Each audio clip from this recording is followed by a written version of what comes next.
Raised near Jay, Oklahoma with his mother, maternal grandparents, and maternal great-grandmother. He was encouraged to learn and participate in his native culture from an early age. He has his bachelor's and master's of education from Oklahoma City University. He has taught Cherokee language and culture in his home community and around the U.S. He's the founding member and instructor for the Delaware County Intertribal Youth Council for more than 10 years. He's known in the stomp dance community and powwow circuit as a dancer, singer, and MC. He's served the Two-Spirit community for more than 20 years, promoting a reintegration of Two-Spirit people back into their traditional communities, which he will address today in his paper about the gender and pre-Columbian cultures and tribes today. So thank you, Wade.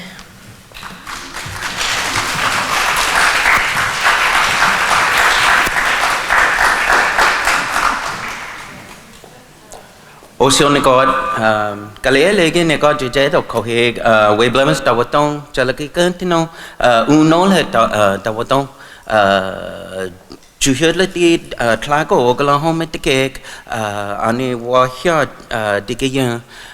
So my name is Wade Blevins, my Cherokee name is Unole.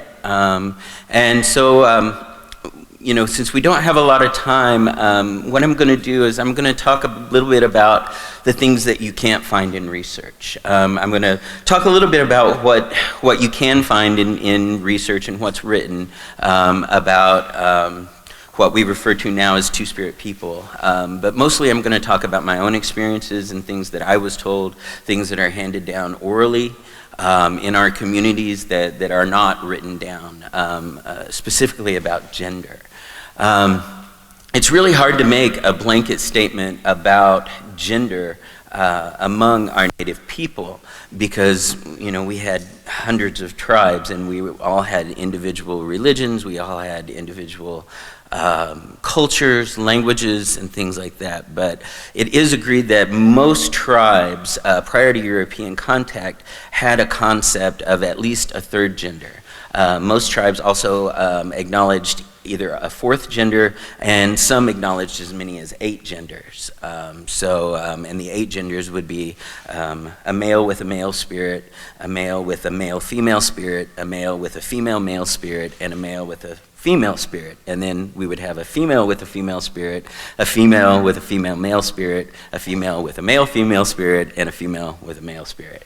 So that's where those 8 originally come from. In my own people, in asking our elders, you know, what our terms were for ourselves, some of them said, well, one of the people who originally spoke, he was a medicine person, he was a grandson of Redbird Smith, Tojuwa Sikwanid, who was a very famous traditionalist in my tribe back in the 1800s, late 1800s, early 1900s. One of his grandsons told me that we had 2 terms. We would be called either Nudale Udantog or Asege Udantog. And Nudale Udantog means other-hearted or other-spirited. Asege means something that's different. So it would be like different-spirited or different-hearted. Udantog can mean your spirit, or it can also mean your heart. In our language, it's very complicated. It's not something that can easily be brought into the English language and you get a real sense.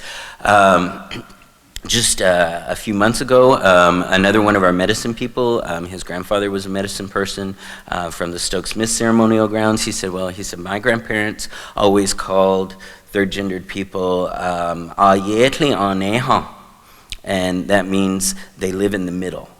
And that's what he said that his grandparents would always refer to them as. Today, there's kind of this controversy among our traditional people, and a lot of that has to do with colonization And, of course, colonization has been going on for hundreds and hundreds of years, and it's something that we're constantly, as modern Native people, we're constantly trying to fight against. And so we'll talk about that a little bit as we go on. But in the research, if you start looking at research for what we now call two-spirited people, usually you need to look for words like berdache, or sodomite was also very commonly used in the research whenever they would discuss these things. And so for those of you that want to do further research, use those as keywords. So berdache, of course, was a derogatory term that originally meant the boy sexual slave of an older male. Of course, sodomite, we all know what that is, so not, doesn't give you warm fuzzies, so it wasn't really a positive term as well. But when Europeans came, particularly the Spanish, when they came and they explored this area, they did remark several times on men who would live as women or dress as women or take on feminine roles, and also women who would take on men's roles. And of course they found it absolutely abhorrent, and and it was even remarked in one of the Jesuits' journals, said, well, our work will be cut out for us when Christianity comes, when we bring Christianity to these people. And so it was something that our tribal people eventually learned to hide. I was actually married to a Crow man, to an Absalaga man, for several years, and so I was involved in Crow culture. And there's a story about an individual who lived in the late 1800s. His name was Oshtish. He was also known as finds them and kills them was his translated name. He was a berdache. In the Absalaga language, two spirits are referred to as berdache people. And he was a berdache, and so normally he dressed as a woman. He performed women's roles. He had women's rights in Crow culture. The rights to own teepee is a woman's right. That's not something that men do. Men have rights to build teepee or to put up teepee, but it's a woman that owns it. So Oshtish actually had rights to own teepee. She had rights to make elk robes. She owned the rights to make elk teeth dresses, and these are all feminine things, but she owned those rights. However, the Indian agents, when they came to Bakhwaja, which is now known as the Crow Agency, the Indian agents, when they came, they just found that absolutely horrible. And so they took Oshtish and some of the other berdache people, and they cut their hair, and they gave them men's clothing. And then they put them to work planting trees around the Crow Agency, which still exists today. Those trees are still there. And eventually, Chief Pretty Eagle found that so abhorrent that he finally ran the Indian agents off because he just couldn't stand what they were doing to their berdache people, But those trees still stand, and my own father-in-law, would take us around and he would say, these are the trees that Oshtish and the other berdache people actually planted during that time, when Pretty Eagle ran the agents off, but. Other tribes had similar experiences when the Indian agents would come or when the priests would come.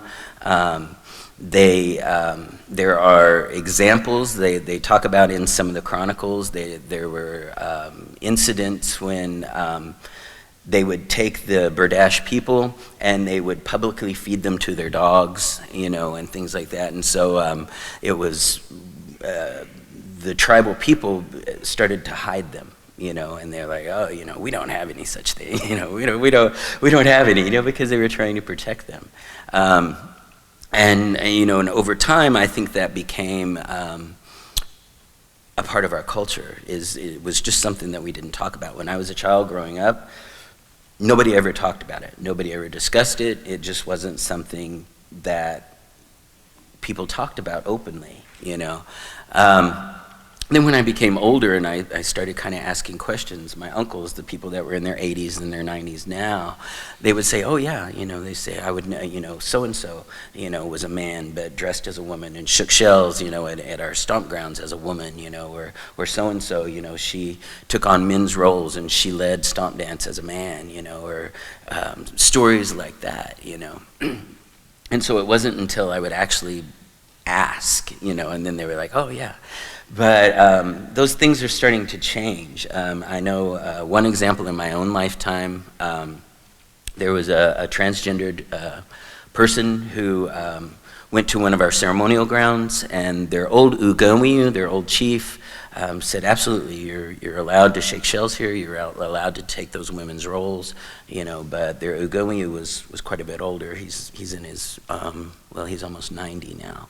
And so as he grew older, the Tatline Ugowiyu, the second chief, who was 2 generations lower than under him, started taking more of those roles, and started becoming more powerful, I guess, And so when this transgender person went several months later to the same grounds, had her skirt, had her cans, and was getting ready, she was met at the parking lot by the second chief, and he said, you can come, you can sit, but you can't put your skirt on, you can't put your cans on, you can't shake shells, So, and that just goes to show just within, how much things are changing right now, when these younger generations are taking power, or they're assuming these roles of leadership. I'm not going to say taking power, but whenever they're assuming these roles of leadership, but it's because it's something that they weren't exposed to, and it's just something that we don't talk about.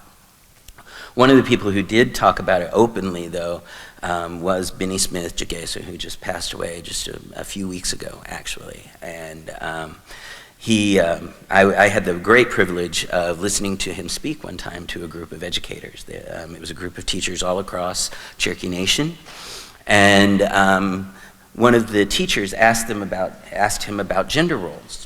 She said, well, what are gender roles for Cherokees? And he said, well, I'm glad you asked. And he said, well, this is what men did.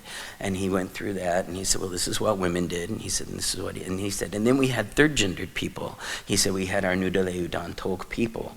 And he said, and this is what they did. And he said, they were our caretakers of orphans. He said, they helped put away our dead. He said, and they had their own medicine. And it just really shocked me that he spoke so openly, unprovoked. I mean, nobody asked specifically about, Two-Spirit people, but he really felt like it needed to be said, I feel like. And so I always really appreciate him for doing that. And I know one time I was speaking with him, and he told me, he said, everybody, he told me in Cherokee, he said, our beliefs are centered around a fire. We believe that fire was given to us by God in the beginning of things, and we were told that as long as we kept that fire going, we would continue to exist as Cherokee people. And so one time he told me, he said, everybody, he said, my grandpa told me, everybody has a place at this fire. And he said, a lot of people interpret that to mean mixed bloods, that we should also include the mixed bloods, and people like that. He said, but he was also referring to our Nudale people, our transgendered people.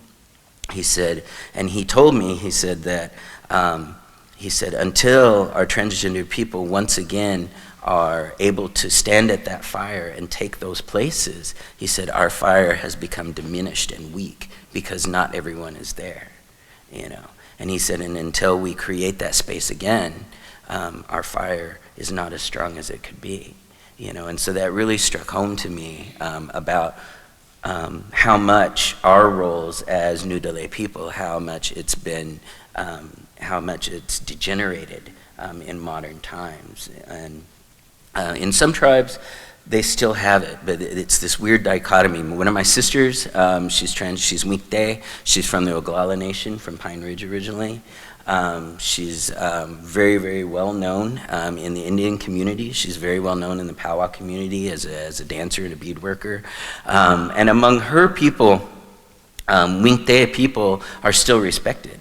They still have a Winkte chanupa, they still have a Winkte pipe that's held by an individual. And even to go and visit this person, you have to purify yourself for 4 days. And she has 4 male helpers. And when you go to her place, she's not allowed to go to town anymore. Because they feel like she's so, they use the word wakan, you know, they feel like she's so sacred, she's so holy that she can't be contaminated by the rest of the world, you know, and so she lives a life of isolation. She lives in this little bitty trailer house out in the middle of the Black Hills. And to go to see her, you have to, like I said, you have to purify yourself for 4 days. And then you go and her helpers will meet you at the gate. There's a fence around the trailer. And they'll meet you at the fence and they'll smoke you off and then they'll ask you, you know, what your business is, you know, and before you can even approach her and speak to her or ask her to light her pipe, you know, for on your behalf or those kinds of things. And so among the Tokala and the really traditional Lakota people, they still honor that. My own sister, you know, I know other Lakota people, you know, who would see her and they were like, oh, I remember her when I was just a little boy, when I was just a little kid, you know. So we would see her at the powwows and said, my grandma would always make me get up and go shake her hand. Always. Said you always go, when you see her, you always go and you shake her hand, you know, and you show her respect. And he said, because she's Winkte and that means something, you know. And so because of that, you know, still yet, there are Lakota people who will go to a Winkte person for names for their children, because that's considered to be a blessing to have your child named by a Winkte person. They will sometimes go and they will buy things made by her or want things made for their children by her because that carries her spirit. You know, when she does beadwork, when she makes something, when she sews something, her spirit goes into that, and so they buy them for their children to protect them, you know. And so, but by the same token, you know, my sister would tell me when she was young,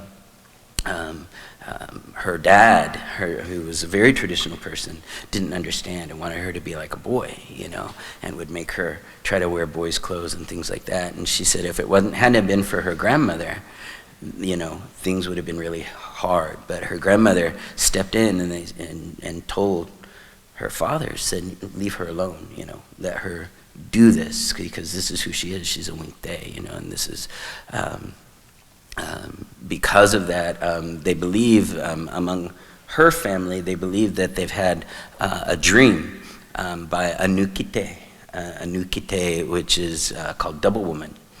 And if you have that dream, that Unukite dream, not only are you considered to be Winkte, but you're also allowed to create new beadwork patterns, which is something that's unusual, you know. So because she's a double woman dreamer, as well as being Winkte, she can also create new beadwork patterns. She can do things that other Lakota beadworkers cannot do, you know, because of that.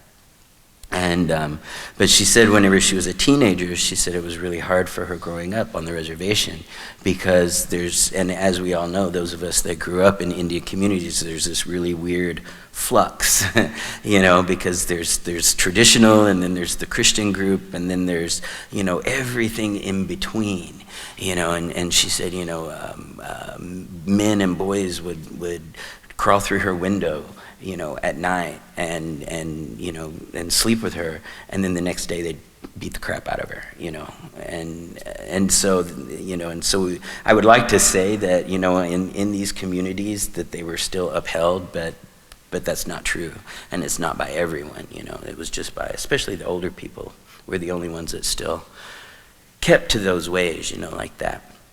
The Navajo people, they have their Nadle people, and among my Dene friends, my Navajo friends, they always consider it to be lucky to have a Nadle person in their family. You know, I knew this old man, and he was a Puri Road man, and he had a Nadle grandson. And when he wanted to go to the casino or he wanted to go to bingo, he would always take his Nadle grandson for luck, So, but they have a lot of traditional stories, about gods and spirits that were both male and female. And they held on to that. And there are traditional stories that were handed down of people. I know there's a Dakota story about a young boy who was tasked with killing this red-haired witch. And the medicine person in the story that most people read, they say, well, the medicine person dressed him as a woman. But in the stories that I was told, they said no. They said the medicine person made him into a woman completely, like changed him to be a woman. And he went and he slept with that witch, and then when he was asleep, he cut his head off with a blade of grass, but did that as a woman, And so we have a lot of these traditional stories, and my relative sent me a song.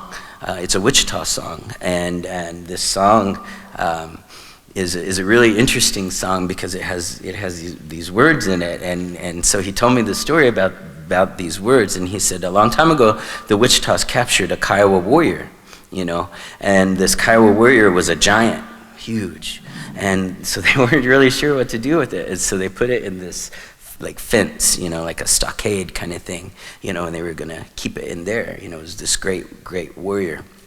Well, this Kiowa warrior climbed up over the fence, and as it was climbing the fence, its breech clout got caught on the fence, and it came off. And that's when the Wichita people realized that Kiowa giant was actually a woman, and it wasn't a man, but it was a woman who dressed and lived as a man, So we still have those things even today that are carried forward. And I'm glad that we're at the point now, and I feel like this is the time in our lives when we can either bring this back and we can acknowledge this, or it will be gone forever. Back in the 40s and the 50s and the 60s, times were very different. It was different for everyone. There was this whole idea of the melting pot and this whole sense of nationalism following World War II, and everybody was going to be the same, and we're all Americans, and it affected our Native communities as well. And I know even among my Ponca family, I have a Ponca uncle that I didn't even know existed, who was Two-Spirit. But back then, they didn't know, they didn't really know what to do, and so they kind of pushed him out of the community, and so he lives far away now. But my aunties and my uncles, always support me, his brothers and sisters, and they said, well, by supporting you, we feel like in some ways we're trying to make amends for the way that we treated him, back then, because we can't go back and change that, but we can change the way that we treat you, as a New Delay person. And so I'm always really appreciative of that, but there is a lot of research out there, and whenever you talk to some natives today, they'll say, "Oh, that never happened. We didn't have homosexuality, and in North America it didn't exist." I had a similar experience a couple years ago. This Yoneg lady, this Caucasian lady who worked for a tribe. I had received word that they weren't going to allow this transgendered person to participate in one of their festivals, and so I contacted her and I said, what's going on? And she said, I talked to the people, my informants. I talked to the people that I respect in my tribe. She said, and they said that we never had homosexuality. It didn't exist. Men were men, and women were women, and and all of that. And I was like, okay. I said, well, that's fair, But I said, and so then I sent her, documentation, and I said, well, look at these accounts. I said, and I said, and even among our own people, I said, this is what we still say, and this is what we still have, and this is what still exists, And so, and she was like, oh, I have no idea. But that is a very common, and I think now it's not so much a product of Christianity as it is a product of the media, of John Wayne movies, because Indian men are supposed to be stoic, and they're supposed to be, tough, and they're supposed to be, all man, and that's what, we grew up with. That's what we grew up knowing about what Indian people were supposed, and I think we, as Indian people, are just as guilty of falling into that stereotype as non-native people, as falling, because, who doesn't want to be known as, the toughest of the tough, everybody wants to be that way. But there are a lot of notable two-spirited people. Wiwa, she was Zuni, and she was actually invited by President Grover Cleveland to Washington, D.C., and she spent some time there demonstrating Zuni storytelling. She was a great storyteller. She was a singer. She was a dancer. She was a potter. She was a weaver, and she was considered among the Zuni people to be like the epitome of style and grace, but Wiwa was actually biologically male. Just recently, I was talking with some friends of mine who are Apache, and they said that one of Geronimo's wives was actually biologically male, and they showed me a picture, and there was a picture of Geronimo here, and it was just shortly after they had been at Fort Sill, and there was Geronimo here, and then all of his wives were kind of sitting up next to him and then up above him like that, and they pointed him out and they said it's that one right there, and they named him, and I wish I had written it down because that would be great information to have, but they called him by name and they said, this is his name and this is who he was, and he was actually biologically male. And a lot of our chiefs, Crazy Horse had a well-known Winkte wife. There was a Crow woman. Her name was Woman Chief, not the most original name in the world, but but her name was Woman Chief, and she was a great Crow warrior, and she had 4 wives, so there are definitely lots of documented evidence that it was a part of who we were, and we were considered by many tribes to be mediators because we contained both that masculine and that feminine. And so in some tribes we were marriage counselors, in some tribes we were matchmakers, in some tribes we made love medicine for people on behalf of people to put people together. Very often we took care of orphans and we took care of the elderly. That was one of our jobs. Among the Lakotas, there's kind of a misunderstanding that my sister pointed out to me. She said a lot of people point to the fact that the Winkte people in the village would live on the outskirts, and they said, well, see, that proves they weren't accepted because they lived on the edge of the village. And she said, but they've got it wrong. She said, yes, that's where we lived. She said, but I was always told that we were the first line of defense. She said, when our men went out to fight, she said it was our job as Winkte people. We stayed and we took care of those left behind. And so if anybody came into camp, we were the first lodges that they encountered, and it was up to us to defend our villages. She said that is why we were put along the perimeter. Not because we were ostracized or not because we weren't accepted. It was because that was our place, that was our role, and that was who we were and what we did. And so today we have a lot of people who kind of want to take on that two-spirit title. A lot of non-natives have started to co-opt this term, and they say, oh, well, I'm two-spirit, and I guess that's okay, but to my mind, the way I think about it is that two-spirit doesn't just mean LGBTQ native. It speaks to those roles. We had very, very definite roles, and we still try to occupy those roles as much as we can. And so that term talks about the roles that we fulfill in community, not just, in the LGBTQ, quote unquote ghetto or, whatever in that community, but in the greater community and the Native community as a whole. And so,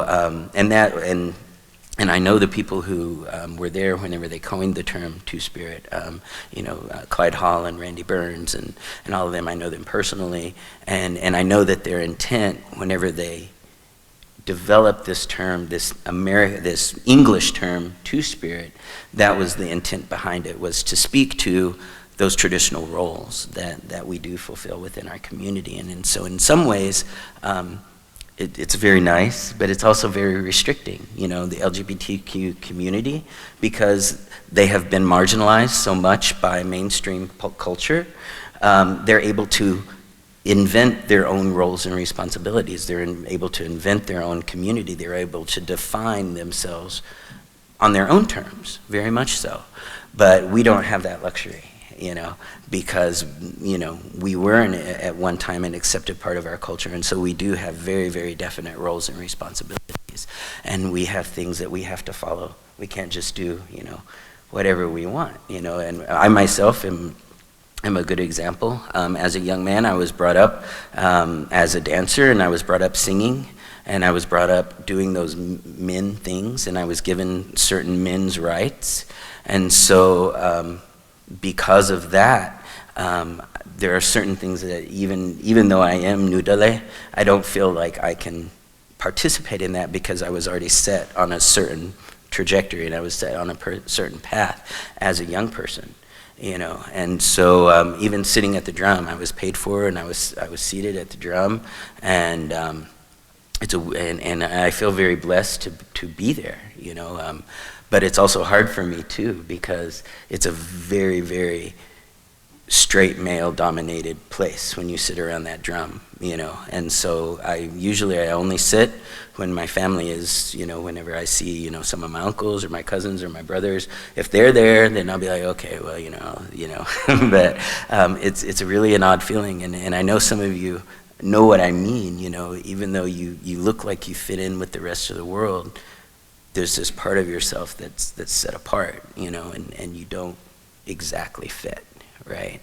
And that's how I am, I sit at that drum, and in some ways I am very much a part of it, but I still feel different. I still feel set aside, because that's just a very straight dominated community at that drum, and it's my hope that young people, the young folks coming up that are having these issues, I grew up in a small community. I didn't even know what gay was. I had no idea, It just wasn't something that ever came up in my world, And because of that, and once I kind of realized I was different, I developed a lot of social anxieties. I couldn't stand to be touched. I couldn't stand to be hugged.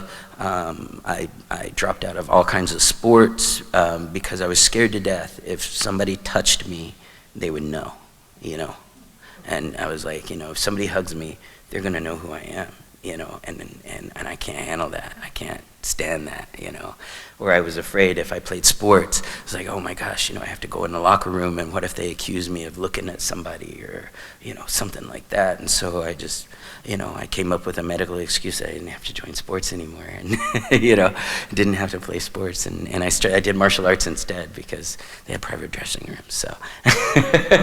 So I didn't, it was individualized, it wasn't group, And it's my hope that young people growing up don't have to work through all of that they grow up knowing that yes, we did exist, yes, we did have special places, yes, we did have special roles and responsibilities, and that you are a valued member of your community, and you need to be celebrated as such, and you don't have to hide who you are, you don't have to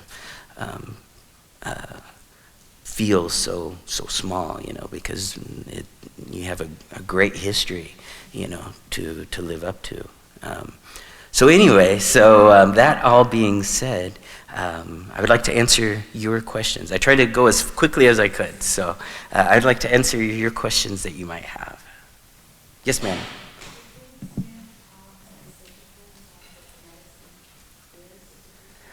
Benny Smith only alluded to it. There was another individual who passed about a year ago, Roy Hamilton, Jagesa, who, of course, we all know that there were men's medicine books. Those of you who are involved in Cherokee anything, Cherokee research, Cherokee whatever, you know that our medicine men recorded their medicine prayers in books, in ledgers.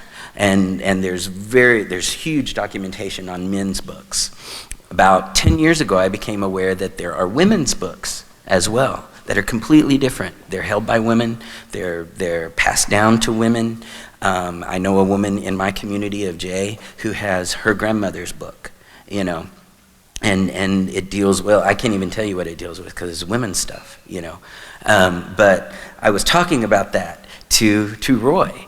And we were at one of the ceremonial grounds, and I said, hey, did you know that there were these women's books that existed? And how awesome is that? Nobody has ever done any kind of scholarship on it. No one's ever talked about it. How cool is this? And he said, yeah. And he said, and there are Two-Spirit books as well. And I'm like, get out. I said, you gotta be kidding me. It just blew my mind. And he said, no. He said, I have one. He said, it was given to me by my grandma. He said, it was given to my grandma by a Two-Spirited individual who, when he passed, didn't have anyone to pass it to, and gave it to her and said, I want you to keep this and pass it on when you find somebody that can take it, you know. And so what little I do know about that as far as the Cherokee people goes, I learned both from Benny and from Roy. But yeah. Other questions? Yes.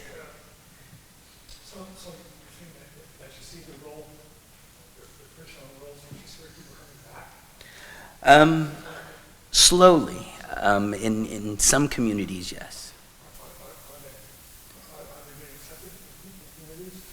I think so. I think, of course, we in Oklahoma, we're even in Indian country, we're very, very conservative, and I find it to be slower here in Oklahoma, as it is like on some of the reservations, and especially in Canada. Canada seems to be their reserves up there seem to be moving very quickly to regain those things, you know. But it's my hope that, you know, and I feel like if we can do that here in Oklahoma, the rest of Indian country will kind of follow our example, you know, and because we are so conservative. Me, myself, I've always been fairly lucky because I have people who consider me family who are in some ways kind of unassailable, I guess, you know, and so they kind of protect me a little bit, and you know, I have aunties that are really mean, and and they have told me, they say, anybody gives you trouble, so you tell him come see me. Yeah. So because of that, I've always kind of led a charmed life. I haven't had to go through what a lot of the others had, but I can tell you, my sister, when she first moved here to Oklahoma, she moved in with me. We moved her from Pine Ridge, and she came to dance, and at that time she was dancing jingle, and she came to dance, and one of the jingle dress dancers that is very well known in our community went to the powwow committee and tried to get her thrown out. You know, said, well, she shouldn't be dancing, she's a man, you know. And then as an addendum to that, and this Ojibwe, there happened to be an Ojibwe woman there who was visiting from Minnesota, and she caught that woman in the bathroom, and she backed her up and she said, hey, she said, you know, our way, she said, Ojibwe way, she said, she has every right to be there. Said, you know, we acknowledge those alternative genders, she said, and if you wear that jingle dress and you consider yourself to be traditional, then you need to back off of her, you know. And so we heard about it and we gave to that woman, you know, and everything, because she stood up for somebody she didn't even know. She stood up for our sister, you know. So it's very, very slow, Huh? They did, yeah, and it's kind of crazy, you know, because we see her, of course we still see her around, you know, and because that's how the Indian world is, and you know, and still we still see her around, and she'll come up and she'll shake our hands, you know, and things like that, but you know, and a lot of times it's just ignorance, you know, and they just don't realize, you know, because they've never been taught. And so we were real happy that Ojibwe you know, spoke up for her like that. What? Yes, ma'am. If I noticed correctly, you have this beadwork. I do. Can you tell us about that? This was actually made by my Winkte sister. This was given to me by Christmas, and this is my clan. I'm Ani Wahya Dikiyo, and so anytime I go out in public, I always yeah. Yeah, she's extremely talented. She's such a wonderfully talented bead worker. And like I said, she is a Nukite dreamer. So she's allowed to do things that are out of the ordinary. Yes, ma'am. Do you have any advice for those of us who are parents of children that we are and have been very sure since they were very, very young, and as they come into adulthood, they don't know how to even process or even come out to their own parents?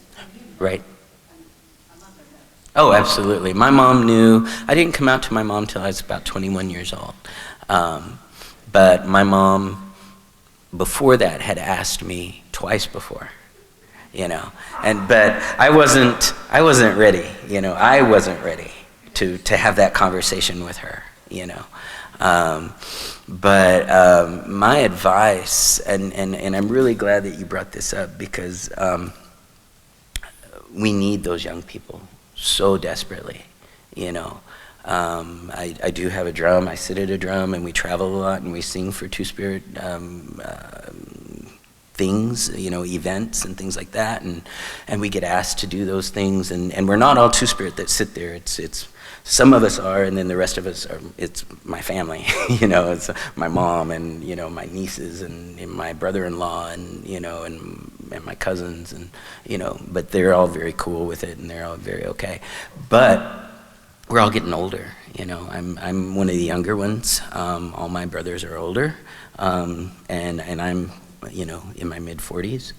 And so we've recently been having these conversations of trying to get young people involved, you know, and to learn these things.